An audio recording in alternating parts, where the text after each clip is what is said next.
the Baen Free Radio Hour.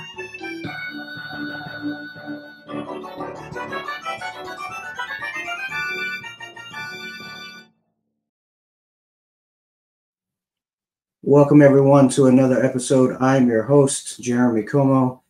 That is enough about me. If you clicked on the video, you're here to talk about my guest today, Mr. Richard Fox. Welcome, Richard. Thanks for coming on. Hello, always a pleasure to be here. All right, appreciate it. Well, I was saying before, last time we spoke, it was you and David Weber. This is the first time I actually get to speak to you on your own. And so we're going to take this time to get to know you a little bit better. But before we do, I'll do a little quick intro. So Richard Fox is a Dragon Award winner for Best Military Sci-Fi and Fiction Fantasy Novel. He's best known for his Ember War Saga and military science fiction and space opera series. His writing draws extensively from his experiences in the United States Army, where he served 2 combat tours in Iraq and was awarded the Bronze Star, Combat Action Badge, and Presidential Unit Citation. And so welcome. Appreciate you coming on. So let's talk about what we came to talk about, and that's Men of Bretton. I thoroughly enjoyed the book. This was a fun read. It was a fast, fun read, and lots of action. But you also made me laugh a little bit. Towards the end. Towards the end. Okay, good. You know what I'm talking about. Yeah, I don't want to spoil it for everybody, but there's a laugh towards the back there. Yeah. But I can tell you had fun writing the book because I had fun reading it. So let's get into it.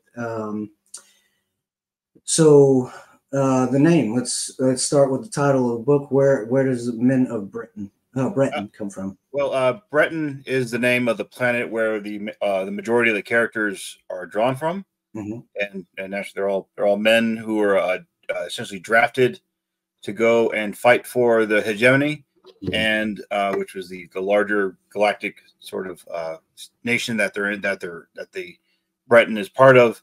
And when they finally get to their first duty assignment, they're thrown straight into the fight, and things just get worse from there for them. So the whole series deals with how the Men of Bretton go from being thrown into the middle of a civil war to being part of a much larger civil war, all the while they're just trying to get home. So that's what Men of Bretton is about a group of soldiers who are just doing everything they can to get home. I pitched it as Hammer Slammers meets the Odyssey, and there is indeed a tank that comes up later in the story with a really interesting character attached to it. So yeah. So that's what Men of Bretton is. It's and it draws on kind of my background, because during my very first tour in Iraq, I was started off in 2003, which was a long time ago. And when we first got there, I was right behind my unit, 2nd Armored Cavalry Regiment, was behind 3rd ID and the Marines who had driven up to Baghdad. And we didn't know how long we were going to be there. We didn't know how long the war was supposed to last. I was in Kuwait and went into the mess tent, and they had a TV screen up, and there was George Bush standing on an aircraft carrier with the words "Mission Accomplished" and a big banner behind him. And I was like, "Damn it! There's nothing for me to do. We'll be home in 2 weeks." And incorrect, very incorrect, as we found out pretty quick. There was no. We thought that there would be a magical Iraqi government to stand up and take over everything, and that didn't happen. And we thought the Iraqis would be so happy to see us because we got rid of Saddam, and that didn't happen. Mm-hmm. And then we thought, we'll be home in a year, and that didn't happen either. So it was. But what happened towards the end of the year? My unit had we handed over authority for our mission to another unit, and we had all the vehicles lined up. We're going to drive back to Kuwait, load up the vehicles, go home after a year, and then this guy named Muqtada al-Sadr caused a revolt throughout central Iraq, and they told my unit, "Hey, you're not going home, but you are driving south. We need you to make some stops along the way and take these cities back from this revolt that had happened." And so we ended up. So my 2 to 3 month initial thought of a deployment turned into 15 months of a deployment. Oof. So just, you know, kind of what men in Bretton go through is kind of what my unit went through during that whole extension of, we're almost home, we're going home, and oh no, we are not going home, and things have just gotten way worse. Yeah, some new suck comes along. yeah, it never seemed to end. But so, you know, my unit, we eventually did get home after 15 months, and that was a little surreal coming back after all that. So talking about that, the one funny part towards the end, which we'll not discuss, was there any direct experience that no, or you just having fun? You know, I was just having it was because when I was outlining the book, that just for whatever reason the characters weren't meshing the way I would have liked them to, and then for some reason, you know, the muse came over and just said, "Shower scene." And I'm like, oh, hold on, now I can make this work. And all of a sudden, just, you know, everything that goes around that one scene suddenly made the whole rest of the book work, which is a little weird. And you think about it, but you know, like, oh, Men of Bretton, did you get to the shower scene yet? I think people are going to be like, what kind of book is this? You know, but it's boy, that sounds awful, but it's not that kind of a book. It's like I think I just watched way too much Friends growing up, and then, like, you know, I thought, okay, that scene could have worked in Friends, just the reaction. So, or It's Always Sunny in Philadelphia could have worked too, but yeah, so after the incident, I loved all the shit talking that came with it. It's you know, it's just this book is for everybody. But it's like if you're a guy and you've had you know, guy friends, and you did something stupid, you're gonna you'll get a chuckle anyway, but you'll get a chuckle out of it, you know, if you've ever done anything stupid. Yeah, and somebody caught you. And it's the same way in the military, where if you do something stupid, people are gonna let you know you did something stupid, and you're gonna have to, you know, eat that crow for possibly forever. But, you know, it's in the Navy. I mean, if you're a pilot and you screw up, you get a whole new call sign. Yeah. And so, but, you know, there's a lot of, you know, okay, so I was a young lieutenant during my first tour. I was a little more seasoned captain during my second tour. But, you know, it's a lot of the interactions within the story between all the soldiers is drawn from all my time in the Army. And so there's a lot of things that, you know, I think people who've been in the military will read that one part like, oh yeah, I know exactly where he's going with this, or, you know, they can relate to some of the things that had happened.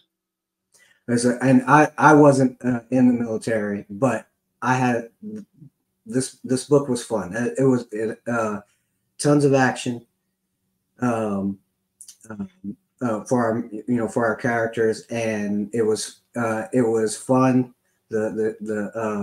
A lot of the terms you use, the shit talking and all that, just made it a fun book. My 6-year-old stopped by to say hi, but he's blurry. Yep. I'm glad you had a fun time reading it. It was fun to write. I mean, there's still some of the, you know, some more harder parts, of course, to get through. Yes. But you know, there's a short story up on Baen right now called Data Rod I-37, which kind of gives a little bit more background into what was going on with the hegemony. And so if you're on Baen, I encourage you to give that short story a read. It was fun. That one was fun to write too. The setup is a little different, but I think it'll make sense to everybody who, you know, watches people on YouTube and videos, perhaps. So. Exactly. So for the uninitiated, let's talk about the world.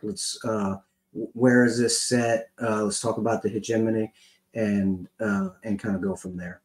Sure. The hegemony, when I originally this universe first came out in a book called Hell's Horizon, which I co-wrote with Jonathan Brzee, and that book is set about 20-25 years before Men of Bretton.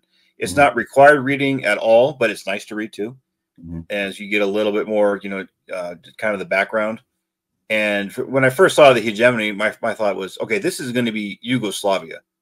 And so long as there was, you know, a powerful force holding Yugoslavia together, Yugoslavia was okay. But when the Soviet Union collapsed, all of a sudden Yugoslavia wasn't anymore. And then you had all these, you know, really, it's more centuries of animosity was allowed to come back into the fore. So that's what I had with the idea with the hegemony, is that this was a nation state that was held together with string and duct tape. And when the center fell out, the whole thing is just was going to collapse into fire. So we see the first beginnings of that. I mean, if you read Hell's Horizon or you look at Datarod or I-37, you see it's like, oh, hey, the hegemony was never that legitimate and was never that strong, and the collapse was pretty certain to happen. But when it did happen, it caught everyone by surprise. Like when the Soviet Union fell. I think back in the 80s and 70s, you could say the Soviet Union is going to collapse for these following reasons. And then when it gets to the 90s, it's like, oh, well, when it surprised everyone, especially the Soviets, when it collapsed. So that's the way the hegemony is. It was a corrupt system that was never going to last. And when it collapsed, it happened to everyone's surprise. And then it just gets worse from there. Yeah, it's just a house of cards. Yeah. No, well, I can definitely see the parallels now that you say it. So with that, is this its own like fictional universe, or is this far in the future? Or I think I've got it down as in the year 2005, in the year 2500 in there. So it's in the future. It's not connected to anything else I've written except for Hell's Horizon. No, but other than that, it's its own thing. Okay. Well, let's talk about the characters then, because you do a good job of making me want to care about these characters, and I like the fact. Well, let me let you talk about it, and I'll tell you what I like. Sure. Well, I think the first character everyone's going to come across is named Felix, and Felix isn't from Bretton. Felix ends up kind of this outsider character who's always, he's with the main characters from Bretton, and then he kind of gets pulled along with them along their journey, and he was fun because, well, not fun, but boy, he didn't have a good time at the very beginning, and it just gets worse and worse and worse for him until he finally comes across the rest of the characters from Bretton, and then he's just so thankful that he's actually people finally around people who aren't gonna shoot him and eat him sort of situation. But he had he's one of my more favorite characters just because he's outside of everyone's purview, and he is his own guy, and he has his own kind of culture that he comes from, and so he's very different from everyone else. And then it's and one group of characters who they're just barely in this book, and that's the Antares. They're a religious order who never speak to anyone, but the Antares, they're out there to find soldiers who have been lost on the battlefield, and so they never speak to anyone. In that way, they're always seen as neutral because they don't give anyone any help.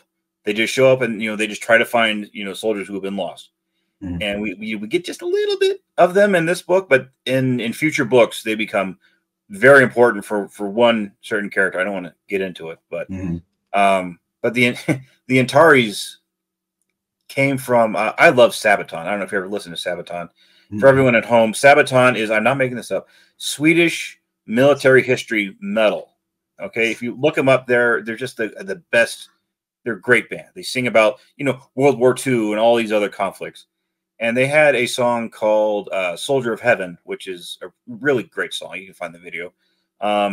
It's about a soldier who's, so determined to do his duty that his soul doesn't leave Earth. He remains a ghost to continue doing his duty. And I'm like, oh my God, that's horrible. I'm like, this guy needs to move on. And so that's kind of what the Antares are there for. They're there to find spirits and help them move on. So it's So they came, had the idea from a Sabaton song, and it's just slowly kind of working its way into this series. And then we have all the main characters from Bretton, and they're part of a larger battalion that kind of gets condensed down as time goes on for casualties. And Bretton is largely modeled off of Bretton in Normandy or northwest France, and the Bretons do not consider themselves French a lot of the times, even though they speak mostly French. But that's French for you. Like we're inside French, but they're determined to be French, but we're not that kind of French. We're our own kind. So, we're not that French, yeah. so they have their own, society and culture that's a little different because from Bretton, they prioritize actual labor instead of just having robots and machines do everything. So like if somebody's a baker, he actually does the baking. If someone's a farmer, they do as much manual labor as possible because they think that keeps them more centered in life. So they're not going to be the most technologically, adept people in this setting, but all of a sudden it's like, oh, we got to fix it. Oh, they know how to fix it. So they're going to be a little bit more adept in some aspects. And there's a pair of brothers who are in the book, an older sergeant, the one character who has a more checkered background, and then later on we get a Skeen character. The Skeens are a sort of a genetically designed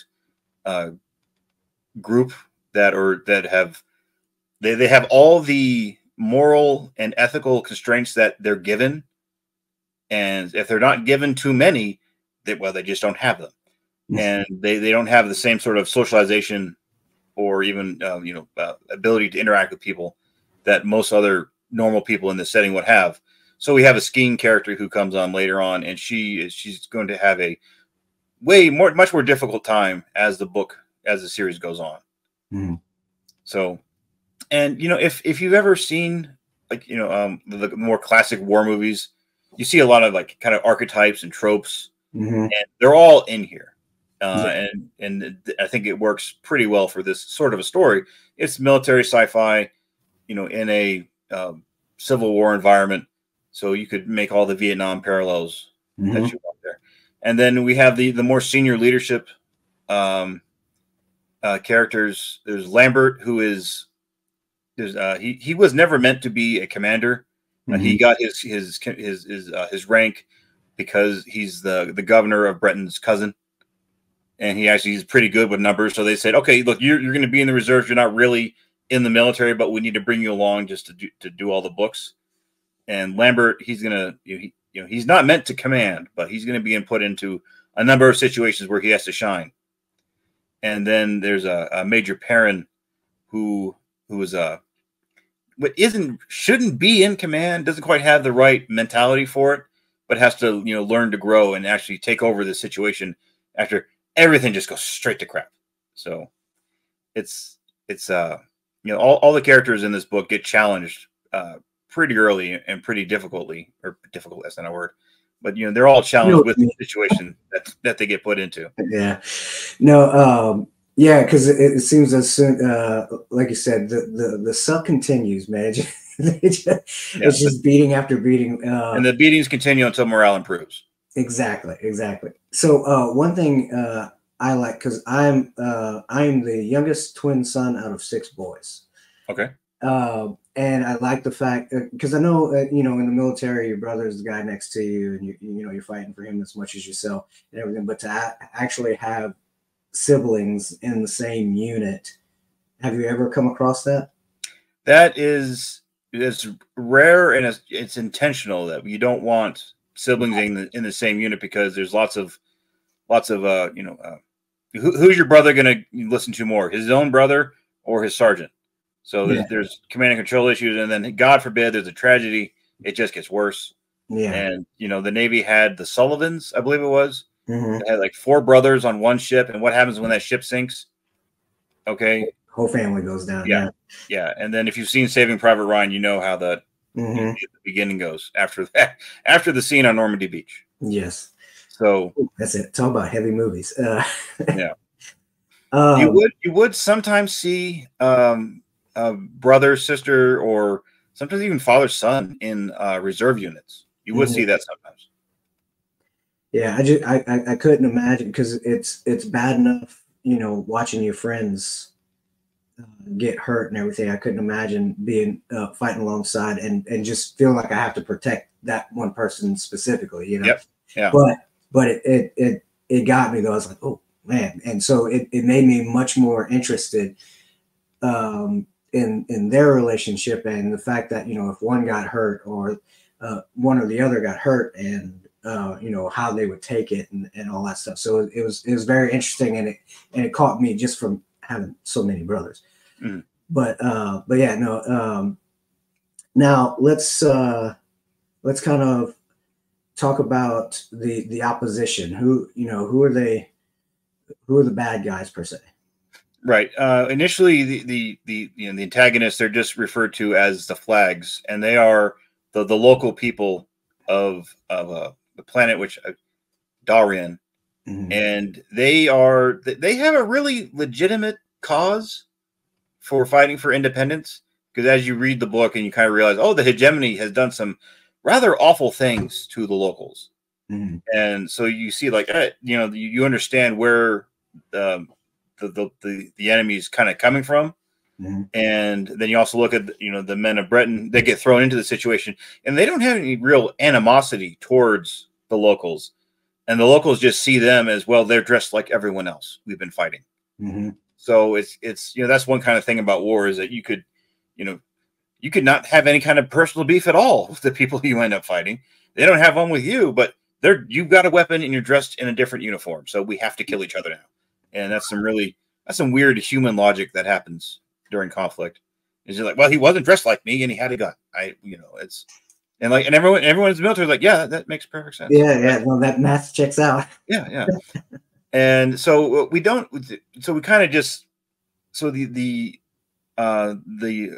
rebels or the insurgents, they're more kind of like a force of nature in this book. We don't get to see, come down to any of their characters, but rather you understand what their situation is, why they're fighting.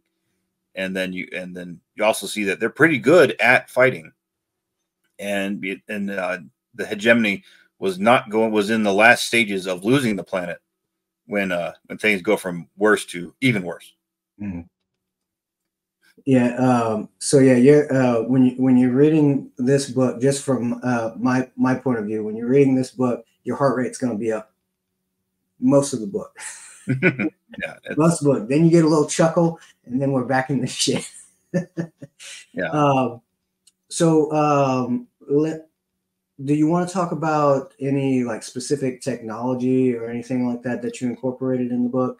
Well, sure. For this book, there's a lot of use of not so much mechs, but as wearable armor. That it's not as complex as the armor that's in like my other series, like the Ember War, but rather it's for the hegemony, when they fight their infantry, they have two main modes. You have the flankers who wear essentially it's just an exosuit that goes along the arms and legs and backs, and it just helps with strength and moving faster. It's meant to aid movement. And then you had the strikers who were wearing full up armor. You step into the suit, and then they all have like the larger caliber weapons, and like whatever arm is forward, it has more armor on it, so they end up getting referred to as crabs because it looks like they have one big crab arm. And so then we have there's tanks, lots of tanks, and we get to we'll get to know one kind of tank pretty well, and we'll stay with that one tank for quite a while. But then as for technology wise, there's not AI doing everything, and there's a focus on soldiers out there fighting other soldiers, but there are some drones to it, but there's ways to mitigate that, and then if you lose your drone coverage, you're pretty much done. So we haven't got much into the space combat, but there is one little twist on space combat, which I was kind of happy with. I think that that should surprise some readers towards the end of the book. There is, what one ship does to defeat another one. I'll just leave it there. But yeah. No, it's good, folks. It's good. I enjoyed it. I did enjoy the character that comes with the tank. Not so much. I did enjoy it. It's just a different type of person, Mm-hmm. But it was entertaining. But you did a good job of making me interested in that character and care about that character pretty quickly, even though they come in towards the end of the book. Mm-hmm.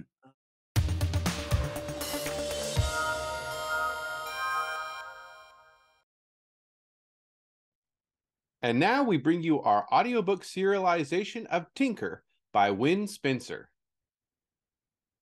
Inventor girl genius Tinker lives in a near-future Pittsburgh, which now exists mostly in the land of the elves. She runs her salvage business, pays her taxes, and tries to keep the local ambient level of magic down with gadgets of her own design. When a pack of wargs chase an elven noble into her scrapyard, life as she knows it takes a serious detour. Tinker finds herself taking on the Elven Court, the NSA, the Elven Interdimensional Agency, technology smugglers, and a college-minded xenobiologist as she tries to stay focused on what's really important, her first date. Armed with an intelligence the size of a planet, steel-toed boots, and a junkyard dog attitude, Tinker is ready to kick butt to get her first kiss. 10 days. Tinker was growing frightened that she wasn't going to make the deadline. True, the carpentry finished the first week, and the carpenters moved to the second gate to leisurely work there. After a week of hammering, the silence had seemed a blessing. But now the quiet seemed only to make the approaching deadline more ominous. She hadn't counted on the fact that the Oni had no electricians, and that those Oni working with her were so unfamiliar with electricity that they were clueless. What could be so hard about running cables? She thought monkeys could do it. She had been interrupted time and time again to check their work. Wiring out of phase, miswiring the grounds, hooking the grounds in sequence into the main 240 line. The Oni didn't miss a single way to screw up something so simple. More than once, she had them rip several hours of work out. At least the confusion allowed her to slip in modifications unnoticed by Riki or Chiyo. Speaking of the Kitsune, she was going to kill Chiyo soon. After a battle of spiders, which she won with the steel spinner incident, snakes began to infest her thoughts. Unfortunately, all the bits of cable littering the warehouse lent themselves to Chiyo's illusions. The Kitsune apparently couldn't find room in Tinker's head while she was locked on circuit design, but the moment she was called away, she'd find the nearest cable suddenly slithering around. Annoying as it was, Tinker was more frightened that Chiyo would report Tinker's concerns of missing the deadline. Only 10 days remained. She had carefully reshaped the original gate's specs so that her gate opened a dimensional door only within its limits. She was still struggling with compressing the design down to the 100-to-1 ratio. There was still the masking, dipping, fitting. The list went on, and that assumed everything worked the first time. In danger of losing track of details, she'd sacrificed an hour to creating a schedule, copied it to her datapad, and printed up a copy for the wall. She found herself, however, now glancing at the schedule instead of the clock. 10 heavily loaded days. "Stay focused," she murmured, and jumped slightly as Pony set a bowl down in front of her. "Forgiveness." "Oh, it's just Chiyo with her damn snakes and prying thoughts keeping me on edge on top of everything else. Rice and fish again? Blah." Pony grunted slightly. She looked up and noticed that he was focused across the warehouse. A patrolling Oni warrior had come into the warehouse, strolling around the massive wooden ring. "A new one?" she asked, returning to her food and diagrams. Non-workers wanting to see the imposing gate were an annoyance she suffered for Pony's sake. He used the opportunity to track the Oni's numbers. 61, Pony whispered. "Small, rifle and sword, no pistol." Tinker winced at the number, which climbed daily. Already the Oni warriors outnumbered Windwolf's Sakasha 3-1. Pony was of the opinion, though, that the Oni weren't as skilled fighters. The ones in charge are always the biggest and loudest. They run toward fat, and I haven't seen any sign of weapon practice. Riki came up, checking things off his datapad. I think we finally nailed down the wiring. How's the circuit coming? I'm just finishing, I think. I want to run them through a simulator before committing them to tile. Riki nodded to the wisdom of this. Tinker sensed Pony tensing, which probably meant Chiyo was closing on them. She spared a glance to check. The Kitsune had paused, standing in profile to them to talk to one of the Oni doing the wiring. Already the Kitsune looked like she had a small pumpkin under her kimono. Riki had mentioned that a Kitsune gestation was only 50 days. At 10 days, she was nearly the equivalent of 3 months in human pregnancy. I can't let the Oni into my world, Tinker thought for the 1000th time, and then firmly locked away her thoughts. What is your plan? Do you have an army sitting on the other side of this gate? Yes, Riki said. It started to amass last year. Chiyo joined the conversation. I'm told it numbers in the tens of thousands. This gate is only good while Pittsburgh is on Elfhome, Tinker pointed out. Even if you wait until after shutdown to start bringing over your army, to maximize your time before the humans can react, you only have 28 days until the next shutdown. Then Pittsburgh goes back to Earth, either fully loaded with Oni or a war-torn ghost town. What little I know of the United States, they usually don't take kindly to that kind of shit. We'll ride this shutdown out, Riki said, unconsciously echoing Oil Can's phrase. And after that, there won't be another shutdown. What? Tinker yelped. How can you stop shutdown? Shutdown is just flipping a switch, Riki said. Chiyo laughed. Oh, stupid fake elf. If we had the station built, don't you think we can control when it turns on and off? The Oni are working with the Chinese? Somehow Tinker thought the Oni had merely been feeding the Chinese information. But even as she said it, she realized that the cooperation would have to go deeper than that. I told you that some of us were stranded on Earth for hundreds of years, Riki said quietly. Many of the Kitsune's mental powers, like the mind reading, do not need magic to work. They have infiltrated the Chinese government to the highest levels. They're the ones that pushed through the building of the gate. Tinker frowned. The gate was wholly an Oni's project? What about the colony at Alpha Centauri? There is no colony, Riki said. It's an elaborate sham that the Tengu and the Kitsune dreamed up. The gate is nothing more than a huge magician's box that we pull rabbits out of. The problem with liars was knowing when they were telling the truth.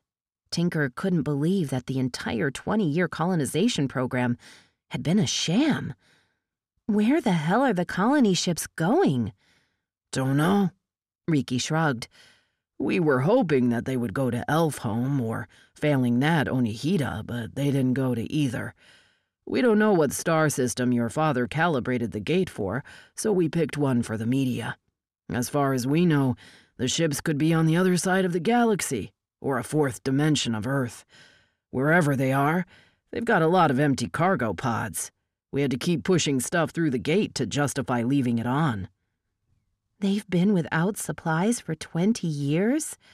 Tinker stared at him, stunned. Lane and the astronomers had filled her life with information on the colonists until they were intimate strangers. How could you do that? We don't even know if they've survived the jump. If they came out next to a black hole or any exotic star system, like a red nova or white dwarf, all the supplies in the world couldn't keep them alive. But all the progress reports from the colony? We didn't have to worry about reports immediately, as Alpha Centauri is light years away. Eventually, we put up a satellite in an extreme orbit with correctors to fake a signal from the colony. Beijing beams the feed up to the satellite that bounces it back in a wide enough spread that you can pick it up anywhere on Earth. She noticed Chiyo's gaze fixated on her, like a hunter seeing prey, and concentrated on factoring numbers. Stay out of my mind, you little bitch. Riki picked up the dirty dishes and handed them to the kitsune. Make yourself useful. They watched Chiyo carry the plates away. If it makes you feel any better, all the first colonists were Tengu and Kitsune. They knew the risks, and we did send supplies for the first few years. They were our family. But Tom Tom decided it was a waste of food and goods. He diverted the cargo to Onihira, where starvation is common. There's been ships full of people every 5 years since then. Riki nodded, bleak. Yes, there have. That was another installment in Wen Spencer's Tinker, and that's it for the podcast. Thanks as always to Audible.com and podcast theme composer Ruth Judkowitz, and good night, Tony Daniel, wherever you are. This is David F. Shireod coming to you from a soundproof bunker somewhere deep in the heart of Texas. Join us here next week in the hammering heart of science fiction and fantasy, and keep reaching for the stars.